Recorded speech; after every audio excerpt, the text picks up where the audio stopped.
We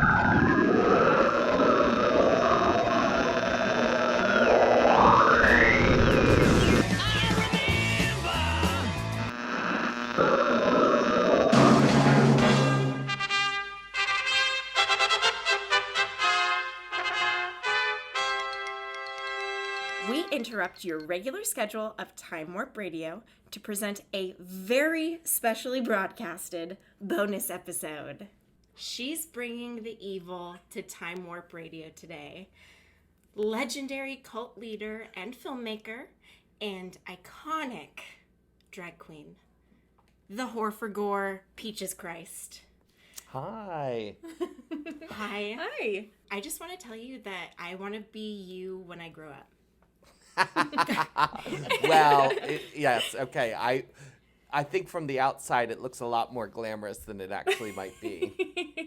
No, I identify with your, with just you. I too was raised Catholic, and I think that you do exactly what I would love to do for a career. Like, what you produce, like, oh my gosh, an amazing, just, you have so many projects. I and know. Like, you produce show after show after show.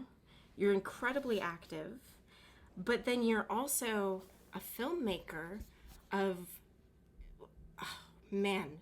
cult horror masterpiece. All about you. No, thank you so much. Thank you.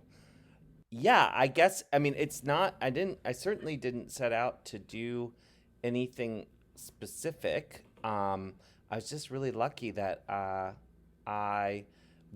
in the spirit of this podcast, I must say I was a kid who grew up feeling like an outsider, and luckily I had parents who were kind of like, you know, the best thing you can do in life is to figure out what makes you happy and then, you know, make a living from that thing. You know, if you can do a job that you love, that's the best thing.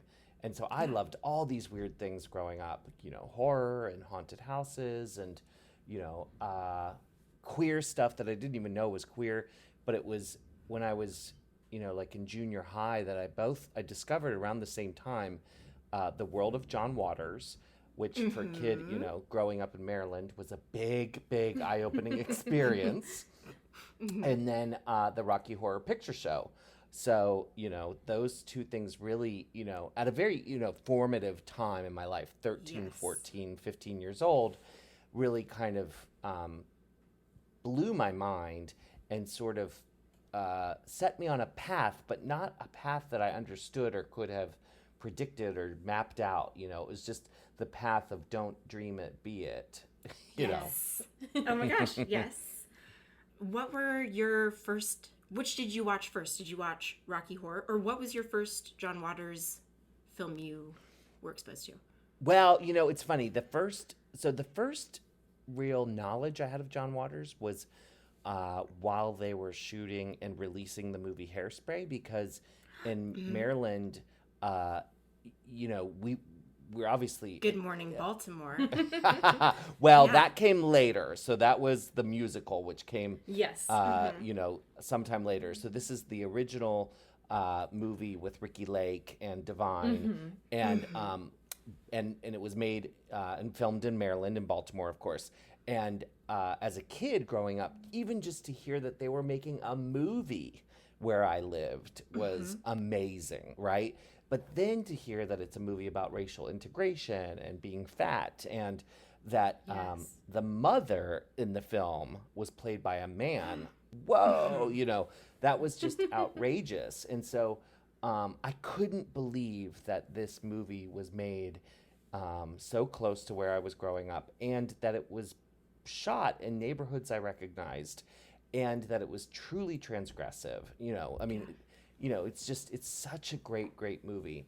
But what it did was it opened Pandora's box for a young kid to go and discover, you know, pink flamingos and female trouble and desperate living, you know, at a really inappropriately young age, because of course, you know, of course, Hairspray is sort of the gateway to all that, but you know, Hairspray was family friendly. It was the crossover movie. So yeah, I went and I don't know how old you are, but you must know that in the 80s, kids could go to the video store and basically rent whatever you wanted. There was no sort of carding or, as long as your parents were okay with it or turned a blind eye, you could pretty much get anything. And half the time when you were renting a movie like Pink Flamingos, your parents didn't even know what it was, Yeah, they thought it was probably a Disney cartoon.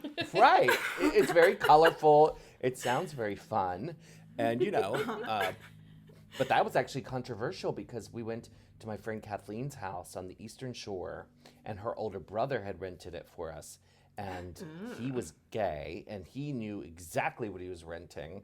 And he showed it to us. I mean, this is before any of us, of course, were out of the closet, but he showed it to us, and Kathleen's mother then watched it later, realizing that we had all watched it, and then called everyone's parents. And the video store was ironically called Mom's Video. Oh no! Yeah, on Kent Island, and Mom got a call, and it was a whole thing. I'm sorry I let your son watch someone eat dog shit. Yeah, exactly. Exactly. Yeah. I just have to explain to you the content of the movie because you may not know just how bad it got. I feel like Pink Flamingos is, I don't know, like, even one of the more tame, like, early-ish John Waters movies, even though there's, like, the chicken fucking and the dog shit eating. But still, I feel like that's one of the more tame ones. It definitely, I taught a class in cult movies at SFAI a few years ago, and I was able to show young people all of these cult movies. And of course, the whole course had to have a major trigger warning. Like, don't take this class if you're, easily offended in any way. And so we watched all these different, different movies. And I was really impressed with how much shock value Pink Flamingos still has to this day. Yeah. In comparison with things like A Clockwork Orange, where kids now are so desensitized to violence and rape and so me watching Clockwork Orange thinking, oh God, I hope this is okay for them because it's really brutal and because of things they've seen on the internet and things they've grown up watching, the violence in that film didn't faze them. But Pink Flamingos, because they're singing assholes and, the chicken fucking and, and Divine Son, at one point asks, yes. She gives him a blowjob and, even though we know that that's not a mom and a son, it's still very taboo, and very shocking, And I think in many ways, Rocky Horror, while it's crossed over and become as family friendly and accepted as it gets, How to this strange. It's so strange, but if you really watch it, I mean, and think about it, it's still dealing with such transgressive ideas and transgressive and boundary pushing concepts that I think in sort of the popularity of it gets erased a little bit, Yeah, definitely. I mean, one of the things that we recently covered on our show, we're doing it, 7-minute chunk at a time. We just covered the bedroom scenes where Frank comes in and sexually assaults both Brad and Janet. And it wasn't super racy or anything for the times because there were definitely a lot more really terrible rape jokes at the time, but it still is like a very heavy subject to be talking about in a musical, Right. And what's interesting about that, I think, is that at the time what was shocking was that they were considered prudish. And it wasn't what we find shocking about it or should be shocked about it, which is that there wasn't consent, right? At the time, it was more like, and the fact that they then submit. Yeah, so quickly. Yeah. Whereas now we kind of go, oh, that's really icky. And that's kind of, it's definitely, I think, the part of the film that I find to be the most, what's the word? dated and complicated because Yes. you know Yeah. it doesn't really jive with the Frankenfurter's awful. I mean, we know he murders people, like serves them Right. for dinner, like horrible things, but somehow that seems more acceptable than manipulating people into having sex with them. It's a weird thing. Yeah. It doesn't coalesce with the character. Right, and he has. Well, okay, I had a question for you regarding the film. In the Denton affair, the pages, you can't read them when you're watching the movie, but if you look into the pages, it kind of makes the bedroom scene important in the fact that Frank is seducing Janet for procreation reasons for his species. Interesting. I don't know how you feel about taking the Denton affair pages as like canon. Right. I think that's really interesting and actually makes sense, as far as, my problem with it would be, well, is that a way to sort of erase his bisexuality? Why? But I do like the fact that, Frank is an alien. Right. And so I don't know. It's funny. I think if you ask the people, I wonder if we asked people who, are really familiar with the material, if that makes sense to them, what they would say. I don't know. It varies because it's like the fandom has gotten to a point where, well, why not look into that sort of thing? Like, we obsessively study the film to match every single character facial expression and also be like meta aware that you're performing in a theater too. So like you're also having to be an actor and carry an arc for a performance. And not only that, but we've been talking about this same damn movie for 45 years, so there's not much else to really, there's no more fun facts to uncover about it that haven't already been uncovered. So I think what we've been doing... Unless there's, a greater linear narrative. Unless it's not all random nonsense. And that's kind of what we're trying to uncover with this show is what's the deeper narrative of this movie?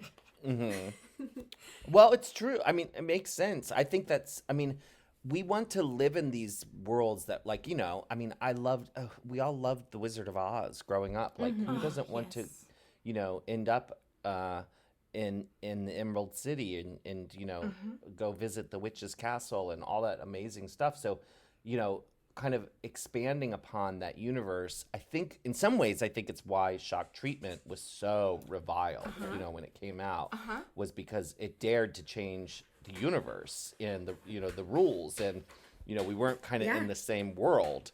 And it wasn't giving the fans what they want. So it's like this thing where, okay, well, we're not going to get it from Richard O'Brien, so let's give it to ourselves.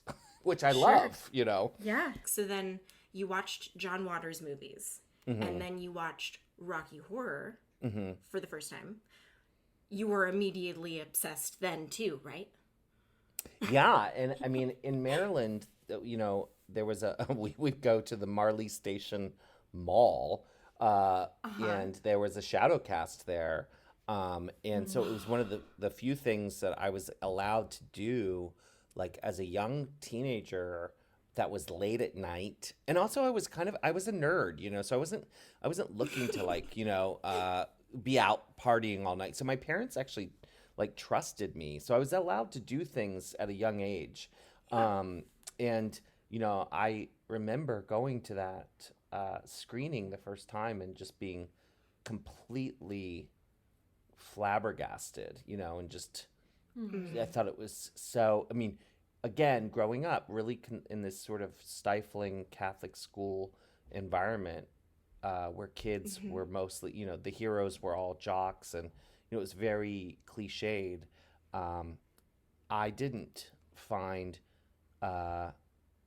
much inspiration there. Going to this Rocky Horror screening, it was amazing. I just fell in love with it.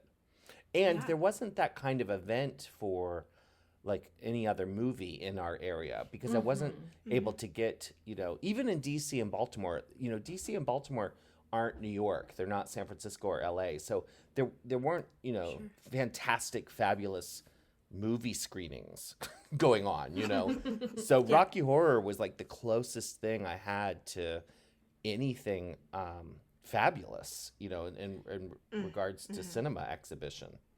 Yeah. Did you join the Shadowcast? Yeah. I did not. And I will say that I always still kind of felt like a voyeur. I was really inspired by what they did. But growing up in Maryland and going to Catholic school every day, I was part of an improv troupe,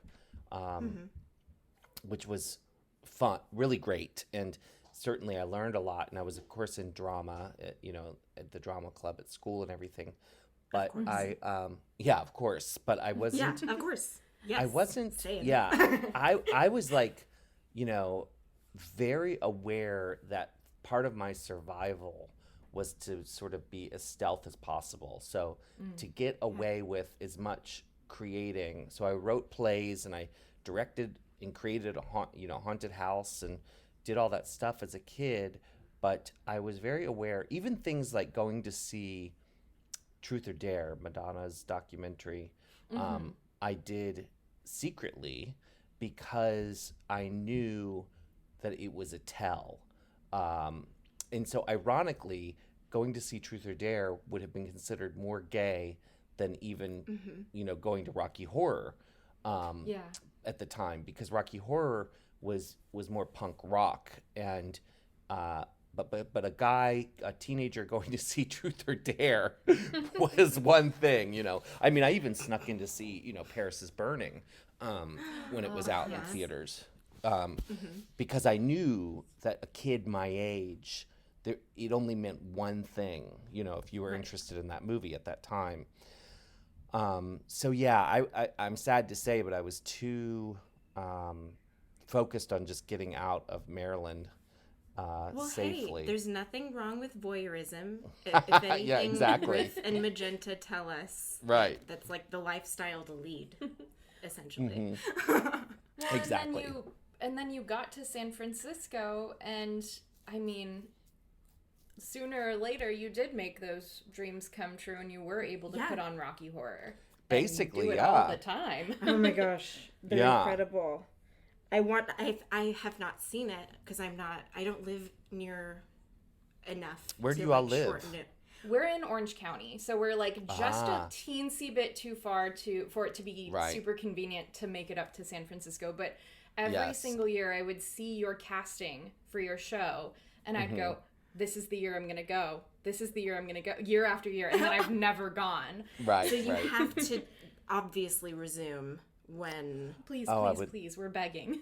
Yeah, I mean, I'm so looking forward to that when we can all get on stage again, my God. Yes, because oh my gosh, well, if I lived in San Francisco, I would see you every opportunity that I got, because you are brilliant. Yes. And so innovative and hilarious. Oh my gosh. Like, your face hurts when you watch you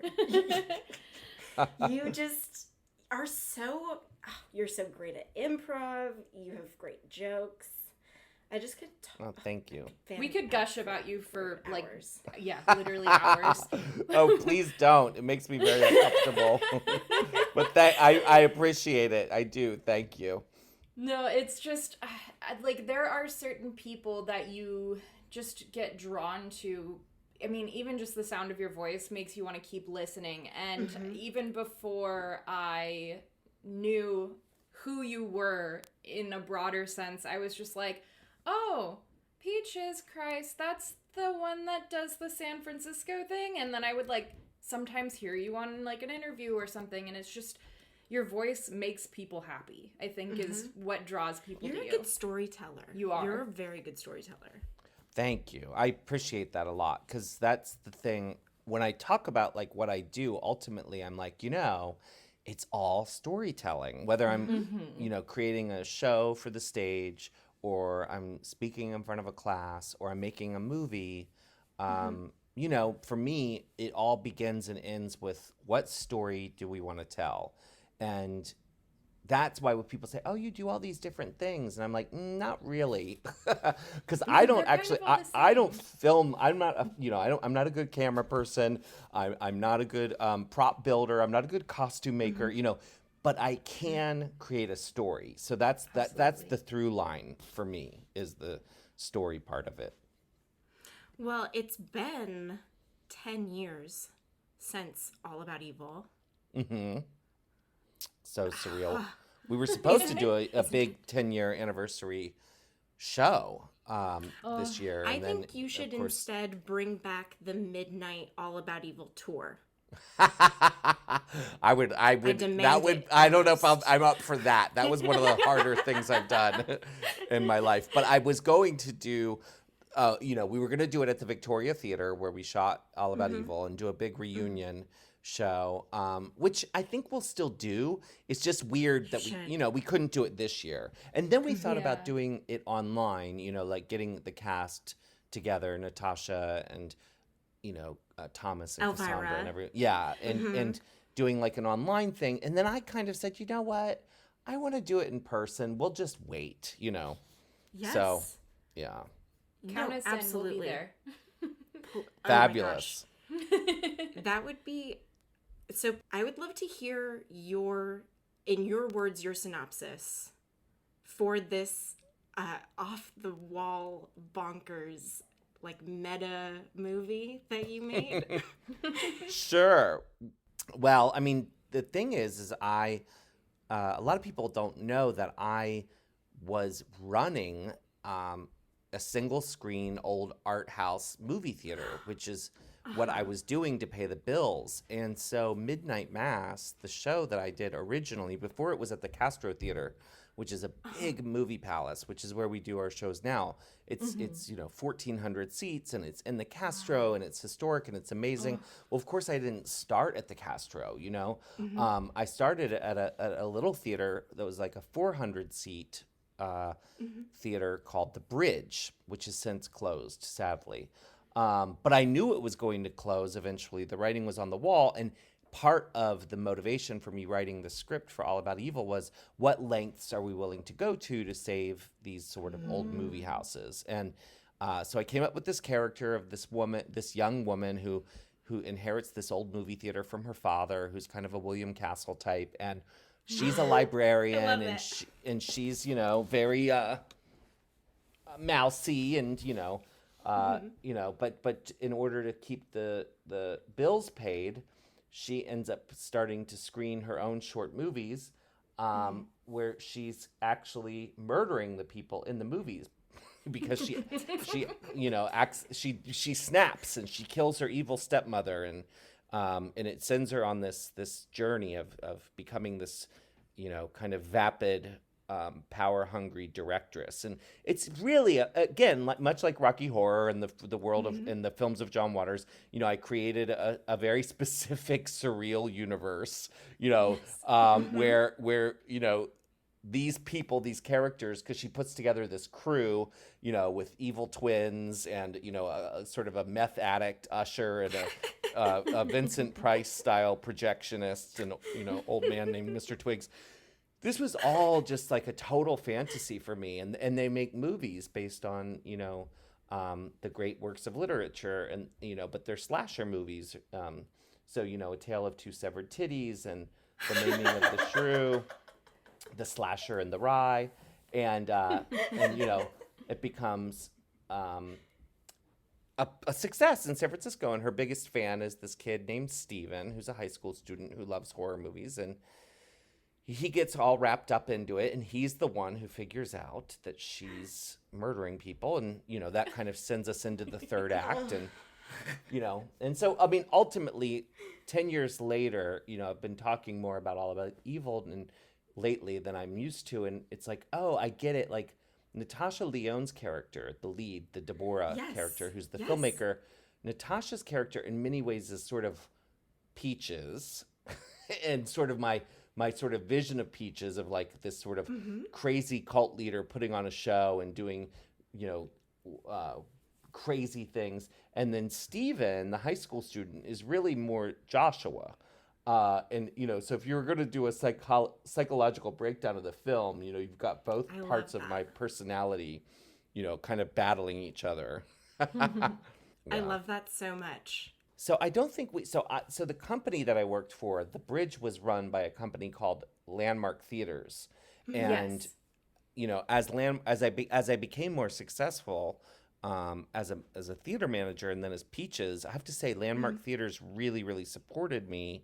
And so I actually ended up going and doing a bunch of stuff at lots of Landmark Theaters. That's the really one wonderful. the one closest to you, I think, is called the Rialto, which is in Pasadena. Yes, there's the Rialto, and then there's the New Art Theater up in The Santa Monica. New Art, absolutely. Yes. Yeah, I've done shows at the New Art. Yeah. Oh my gosh. Our sister cast, Sins of the Flesh, performs at the New Art. I've worked with them. They're so wonderful. Yeah, We love that's Sins. that's great.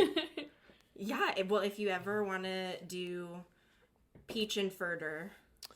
I should, yeah. Again. Well, I mean, we should. I work a lot with Patricia Quinn, and more recently now with Nell Campbell, and I keep thinking, the three of us should go on the road because, Please.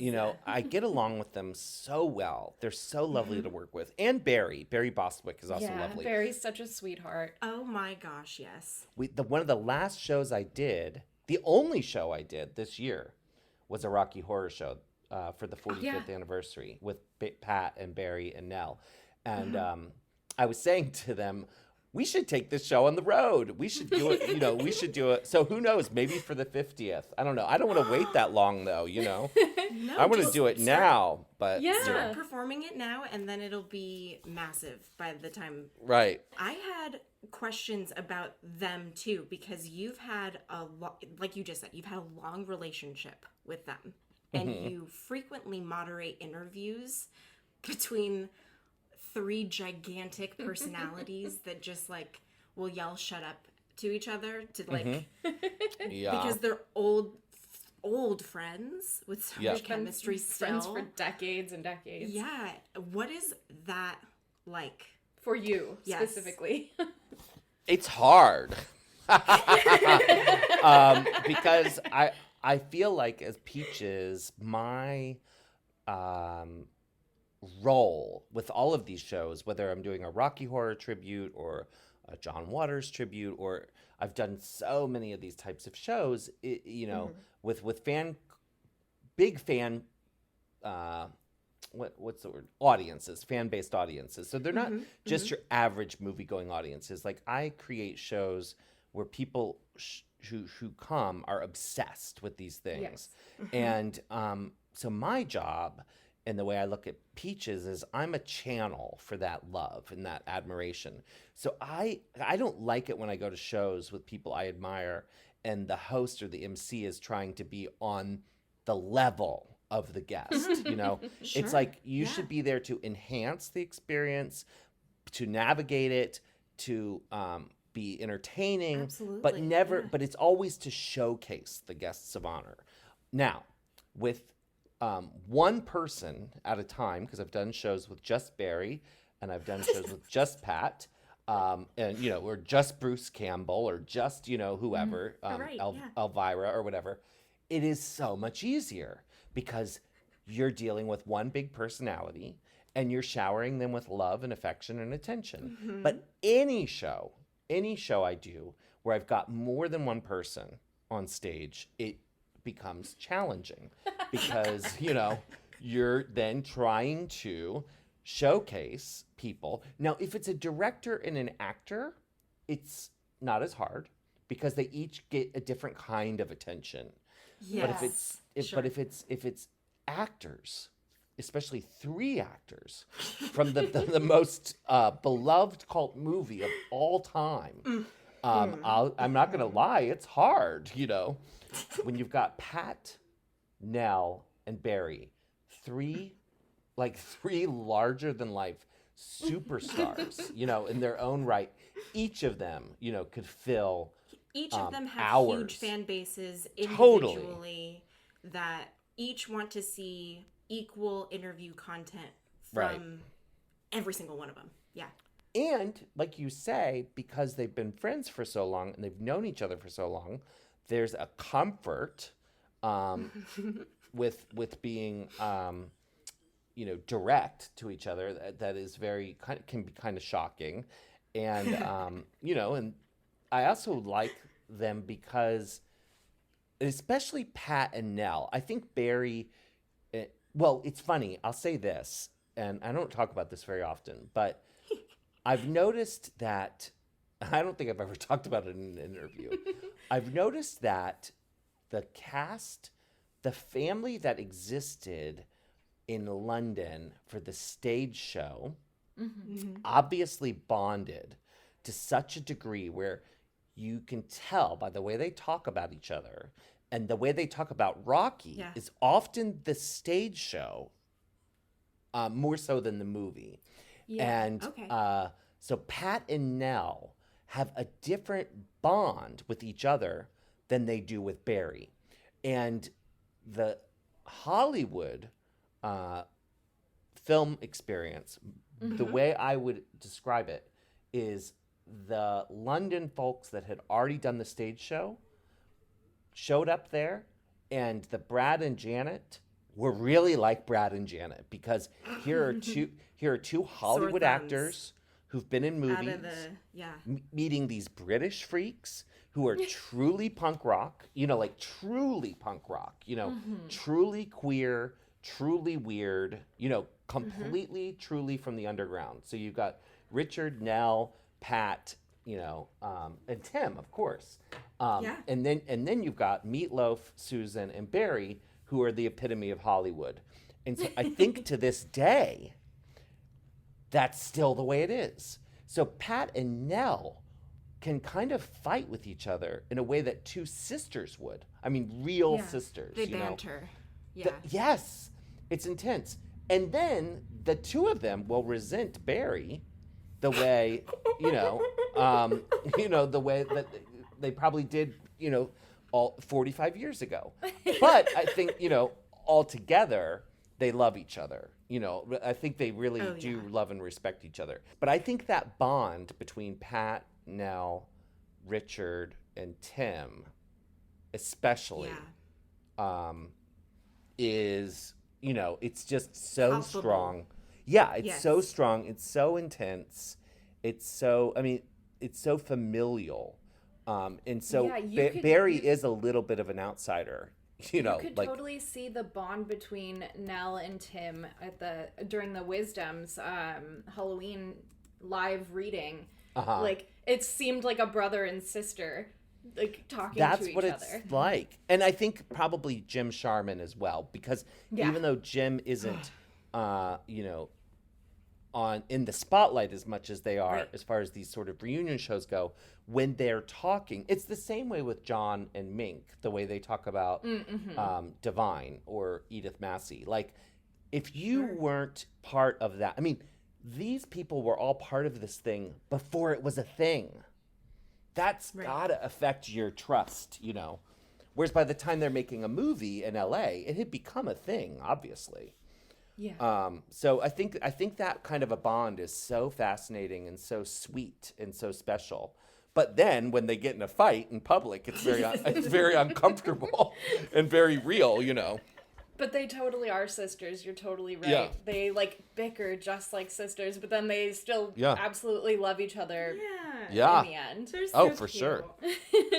Well, and then I was curious because you get to ask them all of the fan questions. You get to ask them how their opinions of the movie have changed over the years. Yeah, like, what a good social study on your on just your own personal behalf to know that, like, this is how Nell felt at the 35th. And this was her kind of response to fan questions. And then this is how it's evolved to her feeling on it today. Do you notice any of that sort of thing? Yeah, I mean, maybe not as much. You know what I'll say? I feel like they are there's more of an affinity and a love for this marriage that they have and the legacy that they're leaving than maybe there was earlier on. I think when something, and I think, again, being friends with so many different cult people who've been part of, things that have become cult over the years, I think there's this period, whether you're Patricia Quinn or Mink Stoll or Divine even, or whoever, where you're like, okay, I don't want to be known for Pink Flamingos for my whole life. And I don't want to be known for Rocky Horror my whole life. Like, I'm a person. I'm going to do other things. I'm going to make other work because, fair enough. That makes sense. But I also think, and I think you don't necessarily understand the fan response to these things because you were on the other side of it. You were creating it. Right. You weren't a fan. You were an actor. And it was your friend's, vision, so they don't sort of get the feelings that we have as fans. But as time goes on and as they meet more and more fans and as other projects, drift away and their legacy, their legacy becomes clearer. Like, oh shit.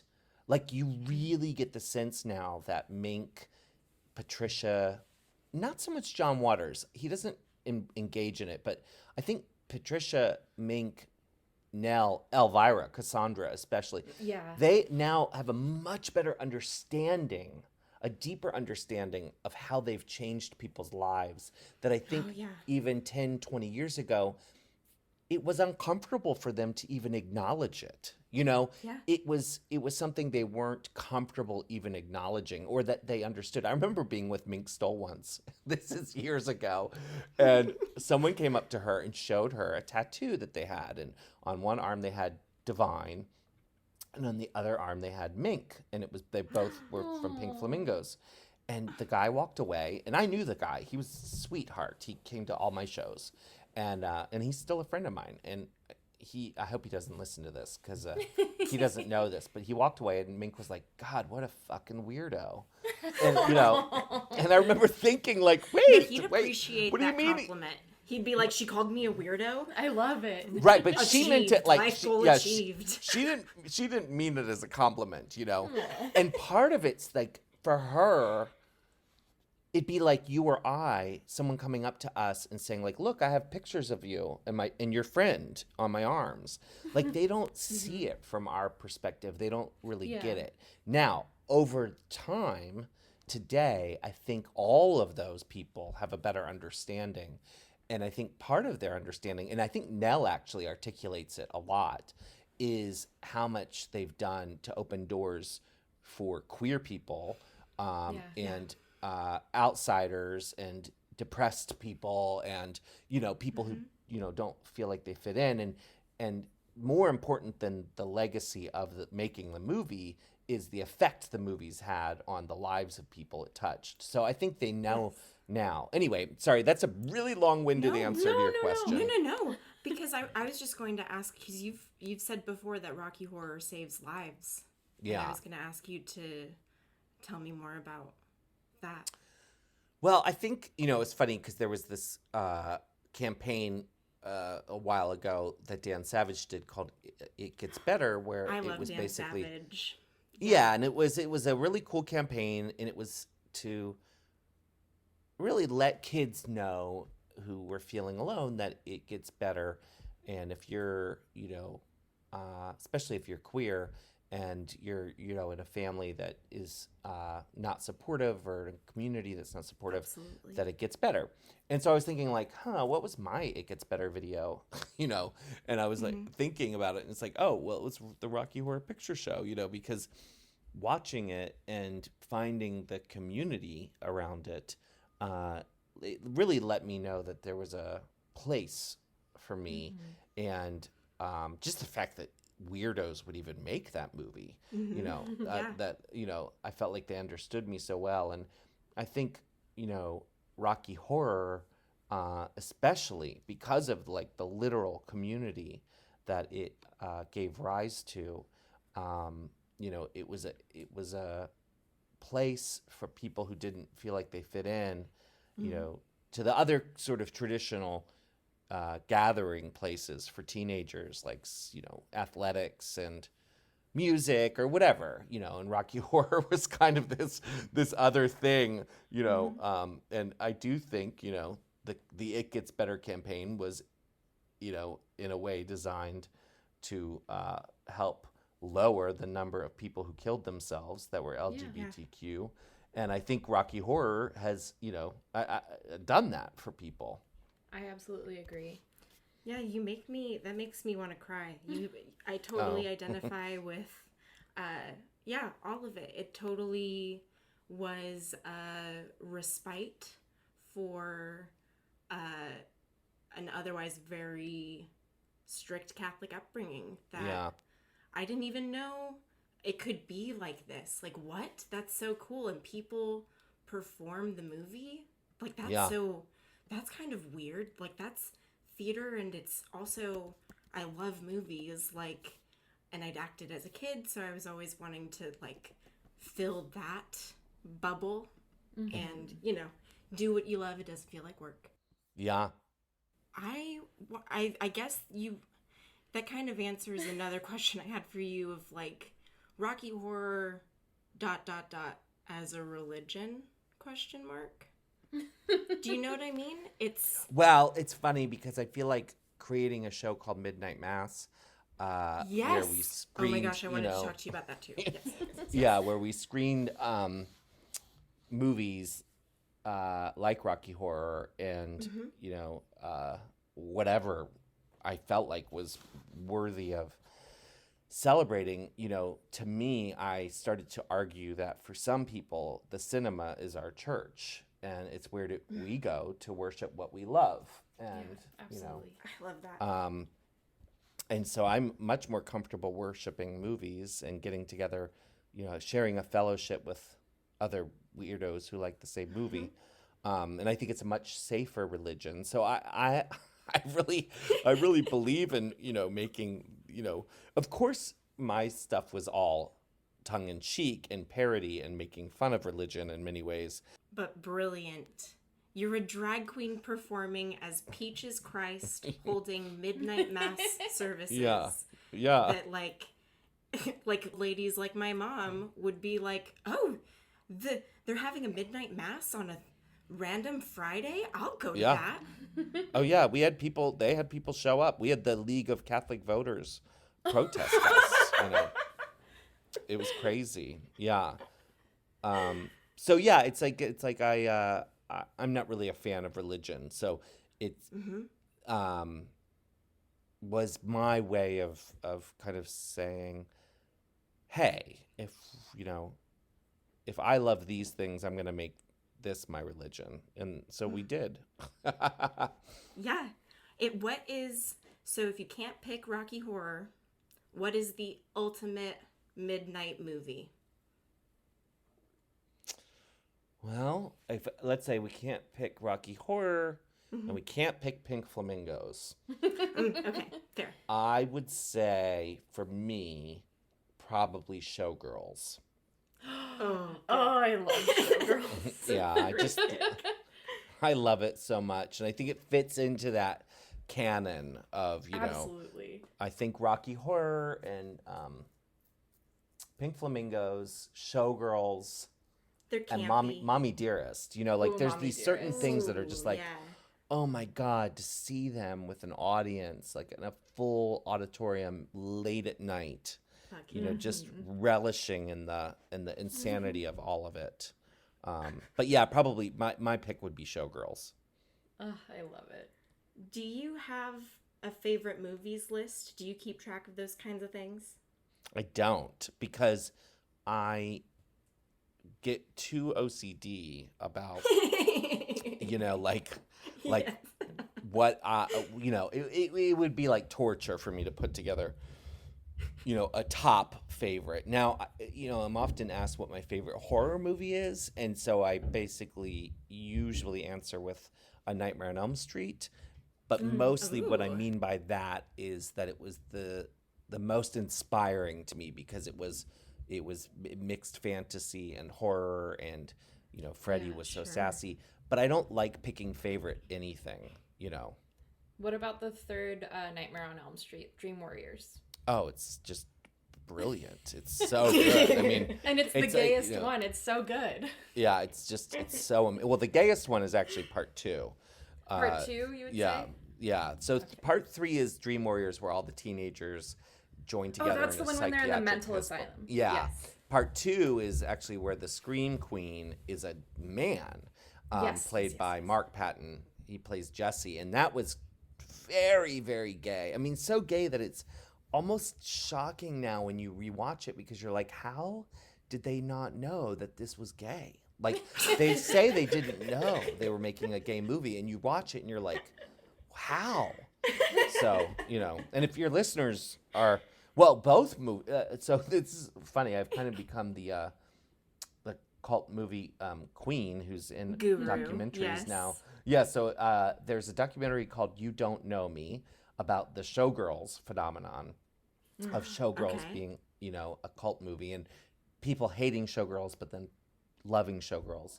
And then there's also a documentary about the second Nightmare on Elm Street called Scream Queen, My Nightmare on Elm Street. And I happened to be in both of those movies. Oh. Well, hey. We'll have to check them out then. Yes.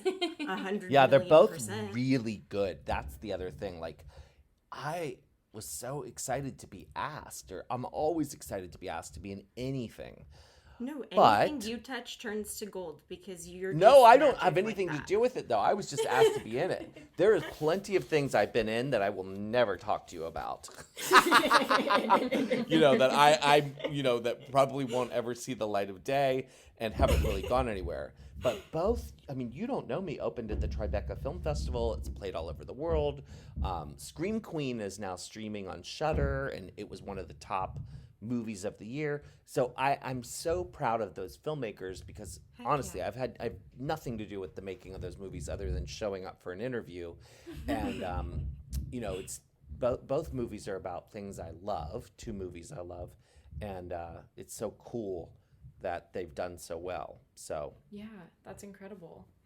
Well, I had then your opinions on other midnight movies. What's your thoughts on The Room?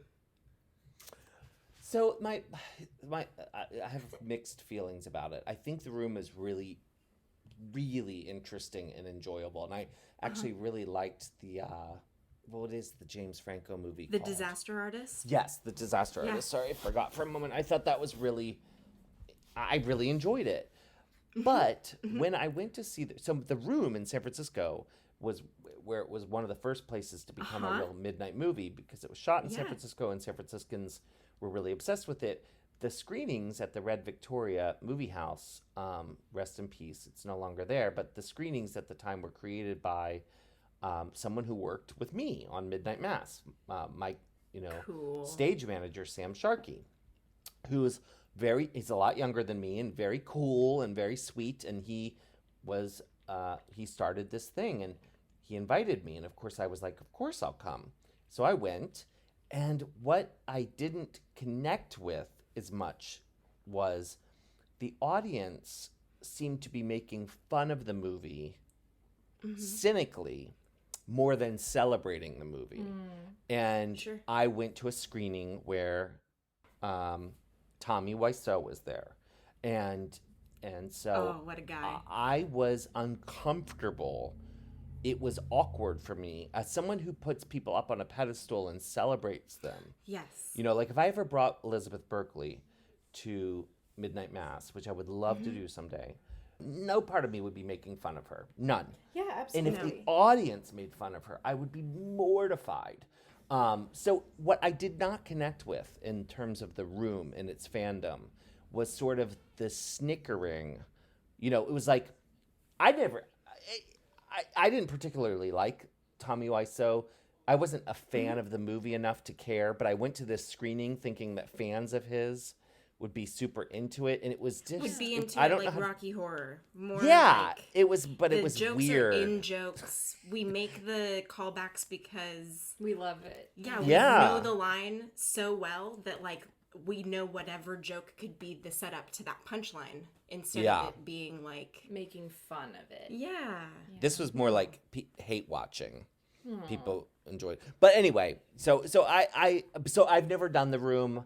I appreciate that it's a cult movie. I appreciate what it's done for sure. I love The Disaster Artist, but it's not. I wouldn't say that I'm a part of the Room community.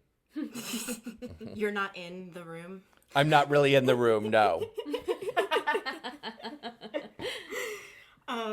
There were a couple of movies that I've seen in the last year that I don't know if you probably have seen them, but I wanted to ask if you had. Okay. The Love Witch. Oh, that's the Anna Biller movie, right? Yes. Yes, I have. It's gorgeous. Beautiful. Gorgeous. Yeah. Love it. Gorgeous. Okay, and then The Theta Girl. No. So it's super indie, and it's I'm gonna send you the YouTube trailer because Okay. it is so 100%.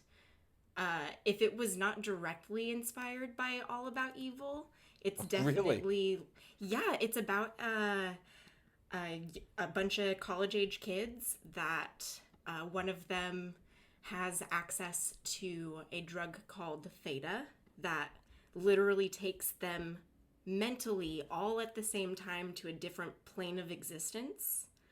So like there's like a meta reality happening at the same time, but then also there's a mass murderer happening at the same time. Oh. Like on a killing spree. I definitely want to see it. Yes. I have to I'm going to send it to you. She's made Okay. me watch it once, and I was just kind of staring with my mouth open the entire time, and I didn't really know what was happening, but Oh, I it can say sounds that I good. came out of it enjoying it. Okay. Well, that's the last like midnight movie I watched at my hometown art theater back in Albuquerque. So that was just you have to know about it. I need you to know about it. I've got to send it to you. Okay, please do. So I know you don't want to pick favorites, but you would put Rocky Horror in like your top favorite movies of all time. Oh, yeah, for sure. Yeah. Do you have a favorite song, a favorite scene, a favorite character? Okay. Favorite character is Frank-N-Furter. I mean, Okay. I just feel like that character and the universe that they've created, it's got to be Frank-N-Furter, and Tim Curry is just, beyond. It's on another level. I mean, I think it's one of the greatest. I would argue it's one of the greatest cinematic performances of all time. Like, Yes. I agree. And people who don't understand that, I don't care. I don't. But if you watch that performance, it's just incredible. It's so Yes. good. He embodies him to a whole other level. Yeah, Whole and other just level. does something completely and wholly unique that is just totally magical. And if it were easy to do, we'd have seen it done again. But I would argue that no one who's ever played Frank-N-Furter since will ever do or be able to do what Tim Curry did. I totally And agree. Yep.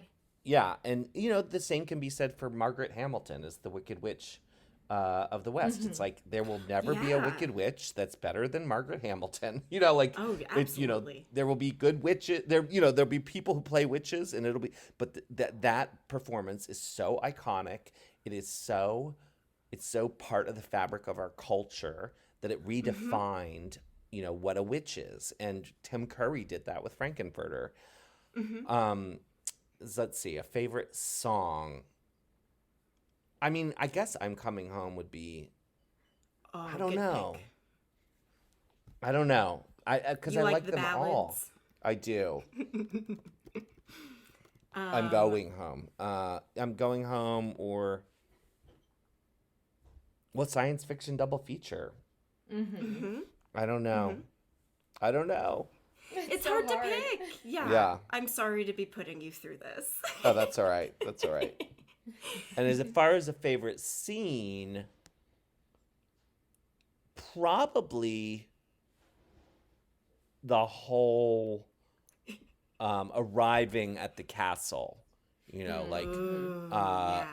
including them showing up through the time warp and then being brought up to the lab. Like that whole sequence. It's like Dorothy arriving at Oz. It's like, it's so amazing You get and transported. otherworldly. Yeah, Yes. exactly.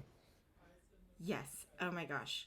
Do you have any favorite conspiracy theories or any personal conspiracy theories? No, I don't. That's a good question. I don't really have any or know of very many. Well, that's great because I have a whole bunch of questions I need you to clear up for me about this movie, okay? Okay. Dr. Scott, do you believe he can walk the whole time, or it is a byproduct of being de-medusa'd? Oh, that's a good question. I think I always read it as a byproduct of being de-medusa'd. Sure. Then how does he get to the castle? Is my next question. Well, he wheeled himself there. So he's close enough. He lives close enough to Frank-N-Furter that he can just wheel his wheelchair over. Sure. Yeah, I guess so.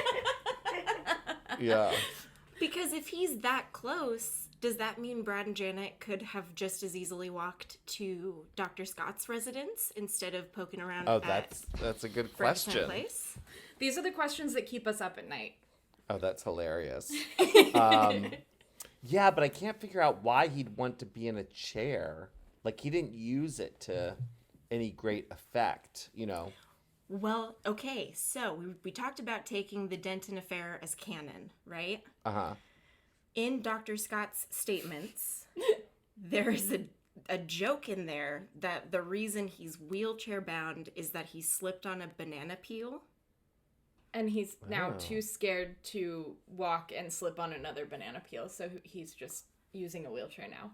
Oh. I actually like that. That's really good. Yeah.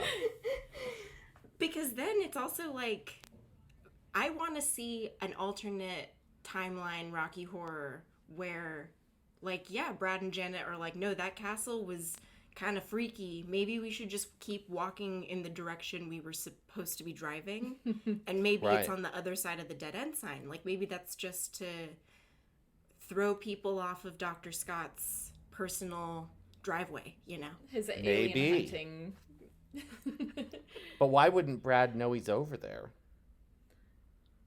I think that maybe Dr. Scott had given them the address, and they had looked it up and plotted it out on the map, and then just maybe made a wrong turn, and they hadn't been there before, so they didn't That really actually know makes where a lot he of lived. sense. That works.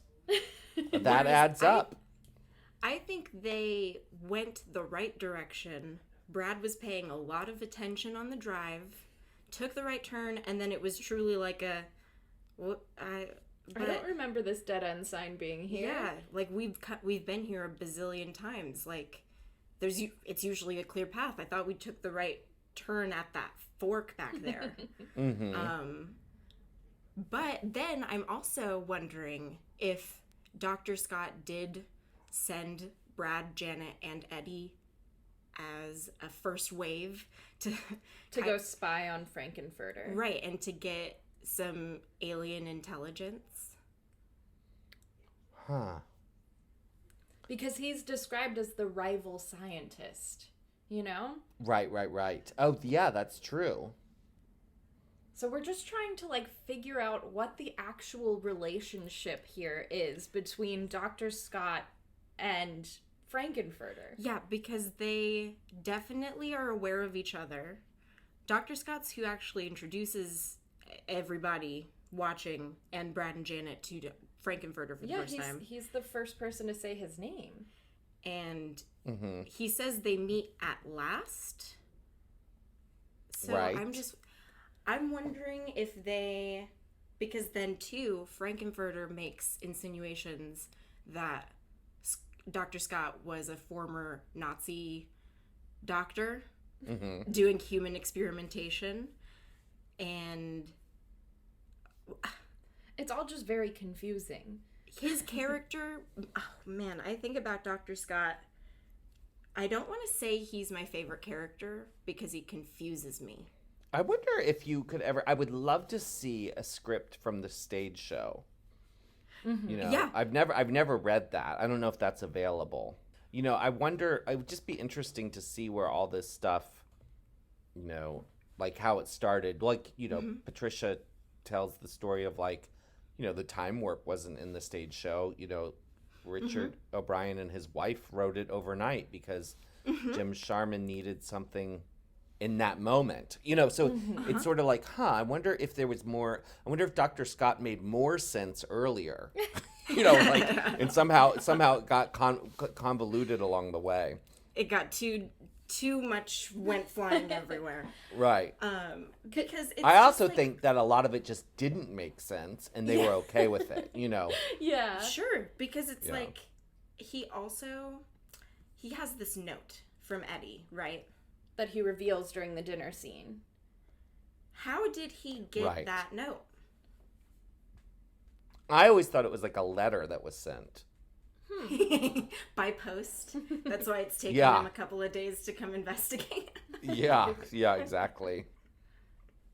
I would love to see the envelope, because is it also like finger painted on there in what looks like ketchup? I don't know, probably. Just the address, Dr. Scott, next door castle. I mean, one thing that people don't really talk about that we talked about at the interview with Nell is the fact that people often put Nell, you know, they put Columbia, in this sort of familial relationship, you know, with the other aliens. Right. But Columbia wasn't an alien. Yeah, No. she was a human that got, like, dragged in. Right. Hooked. So I actually am, like, kind of always thinking about, like, what is Columbia's story? Like, how did she, you know what I mean? Like we always, because it makes sense. Like, we put her, you know, she is kind of by default one of the aliens. Like, because she's been adopted by them. She leaves the dinner scene right before Dr. Scott reveals that they're aliens. So she doesn't have... She may not even know that they're aliens. She may not know that they are cannibals or aliens. Like, this may all be brand new information to her. Oh, and then she also can't defend herself and be like, what? I'm not an alien. Don't think I'm an alien. That would be interesting, too, if it's like... they lump Columbia in an alternate timeline, Rocky Horror. You know, they lump Columbia in and they shoot Columbia because they think she's another alien, but no, turns out the entire time she was just another poor human that got sucked in. Yes, suckered in. Yeah. Oh, man. Because it's like, what the fuck kind of coincidence is it that Dr. Scott shows up when Brad and Janet are there? It's all bizarre. I love that you guys sit and think about all this stuff. I kind of am like, oh God, am I going to be up all night now? You're going to be rewatching certain parts of the movie over and over again. Well, I know, like us. It's funny, I know it pretty well, but then, you know, you realize, like, there's a lot of minutia in that movie, and a lot of Yes. background to look at, you know. Yeah, And we're finding just straight up unanswered questions. Yeah, we're finding Yeah. like weird things in the Loose background, ends. like comic book covers or like magazine covers that are just shown briefly, but then when you look at what's included in those issues, it's stuff that's relevant to the actual like plot of the film. It's so That's bizarre. cool. Like, Yeah. it's so Because Brian Thompson, the production design, designer, was so involved in the building of Rocky Horror Picture Show's universe that when they did Shock Treatment, he got a co-director credit for... helping to create that universe. Well, he reconceptualized it to be like reality TV, for it to be on a soundstage the entire time. And so they were like, well, that's a brilliant idea. We need to give credit to the guy that came up with that brilliant idea. Yeah. So, like, I have to give him some credit for what he does in Rocky Horror. Oh yeah, that's it's amazing. Because they talked about that actually in one of the interviews I did about how they used the sets were all built on the exact same soundstage. So like they would shoot out an entire set, then break. He'd go in and build the next one, and then they'd come in and shoot the next chunk. That's insane. Yeah. It is. The laboratory, the pink laboratory, and the final like ballroom scene where they do "I'm Going Home" and "Rose Tint My World." Those are the exact same room. Yeah, exactly. Yeah. That's like crazy. It is wild. Ugh. If someone who is not familiar with Rocky Horror were to come up to you and ask, what does Rocky Horror mean? What would your answer be? Oh. I would say, okay, so when you say, I have to ask you, is that all they're asking? What Yes. does Rocky Horror mean? Or is They this someone see who's it on- familiar?